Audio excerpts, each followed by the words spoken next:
മക്കളെ വസ്ത്രമൊക്കെ അലക്കി. മക്കൾ വലുതായപ്പോ വിചാരിച്ചു നമുക്കൊരു ആശ്വാസം വരും. അപ്പൊ പേരക്കുട്ടികളുടെ വസ്ത്ര കൂമ്പാരങ്ങൾ കൊണ്ടുപോയിട്ട് അങ്ങോട്ട് ഇട്ടുകൊടുത്തു. ഇതും കൂടി അലക്കിക്കോ. ഒരു കാശും കൊടുക്കാതെ എല്ലാം അലക്കുന്ന ധോബി, മലയാളക്കരയിലെ അമ്മ. അവളെല്ലാം അലക്കും. ഏത് അടിവസ്ത്രം?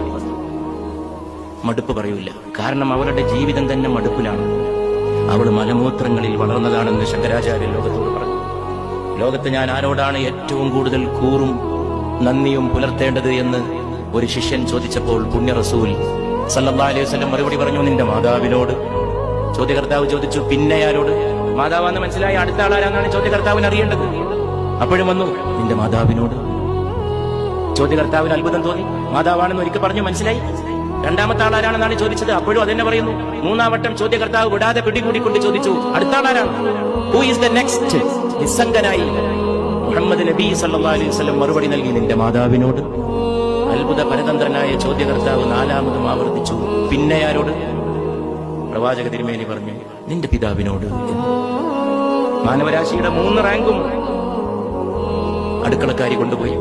അവളുടെ ഗർഭത്തിലെ ത്യാഗം കൊണ്ടുപോയി. 9.5 മാസത്തെ ജീവത്യാഗം. 9.5 മാസം അവളുടെ വയറ്റിൽ ചുരുണ്ടുകൂടി കിടന്ന കാലത്ത് അനുഭവിച്ച സ്വസ്ഥത നീ ഒരു കാലത്തും അനുഭവിച്ചില്ല.